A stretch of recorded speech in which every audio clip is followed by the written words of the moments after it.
क्या आपने कभी सोचा है कि हमारे भारतीय नोटों पर जो हस्ताक्षर होते हैं वो आखिर किसके होते हैं और क्यों सिर्फ उसी एक व्यक्ति के हस्ताक्षर होते हैं। आज के इस वीडियो में हम इसी दिलचस्प विषय को आसान भाषा में समझेंगे। तो दोस्तों वीडियो को पूरा देखना और वीडियो अच्छी लगे तो वीडियो को लाइक और चैनल को सब्सक्राइब करना ना भूलें। तो चलिए वीडियो शुरू करते हैं। जब भी आप कोई भारतीय करेंसी नोट हाथ में लेते हैं तो उसके सामने की तरफ आपको एक हस्ताक्षर दिखाई देता है। यह हस्ताक्षर किसी साधारण व्यक्ति का नहीं बल्कि भारतीय रिजर्व बैंक आरबीआई के एक बहुत महत्वपूर्ण पद पर बैठे व्यक्ति का होता है। भारत में नोट छापने और उन्हें जारी करने की जिम्मेदारी भारत के रिजर्व बैंक यानी आरबीआई की होती है और इसी वजह से आरबीआई की तरफ से जारी हर नोट पर आरबीआई गवर्नर के हस्ताक्षर होते हैं। अब सवाल यह है कि नोट पर हस्ताक्षर आरबीआई गवर्नर ही क्यों करते हैं? इसका जवाब छुपा है भारतीय संविधान और आरबीआई एक्ट में। आरबीआई एक्ट 1934 के अनुसार भारत में जारी किए जाने वाले नोटों की गारंटी देता है रिजर्व बैंक ऑफ इंडिया और इसकी पूरी जिम्मेदारी आरबीआई गवर्नर की होती है। बस यही कारण है कि नोटों पर लिखा होता है, मैं धारक को मांग पर अदा करने का वचन देता हूँ। इसके नीचे होता है आरबीआई गवर्नर का हस्ताक्षर। यह प्रॉमिस यानी वचन बताता है कि यह नोट असली है, इसे कानून मान्यता देता है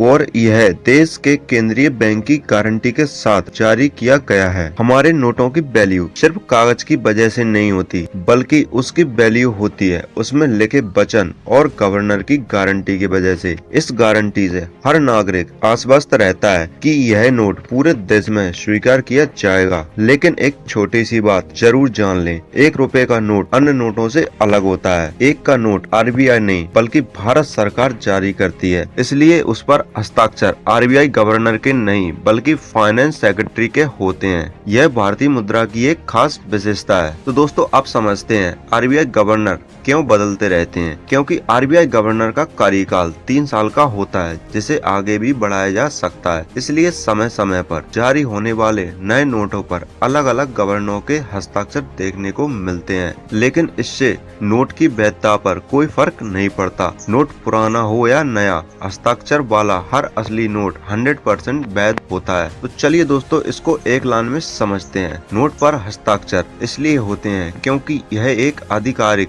वचन है कि यह मुद्रा असली, अधिकृत और मान्य है और यह हस्ताक्षर करते हैं आरबीआई गवर्नर, क्योंकि नोट जारी करने की जिम्मेदारी आरबीआई की होती है, जबकि 1 रुपए के नोट पर फाइनेंस सेक्रेटरी के हस्ताक्षर होते हैं क्योंकि वह भारत सरकार जारी करती है। तो दोस्तों अब जब भी आप किसी नोट पर किसी का हस्ताक्षर देखें तो आप तुरंत पहचान पाएंगे कि ये किसका और क्यों है। दोस्तों अगर आपको वीडियो इन्फॉर्मेटिव लगी हो तो वीडियो को लाइक करके चैनल को सब्सक्राइब करना न भूलें। मिलते हैं अगली वीडियो में। धन्यवाद।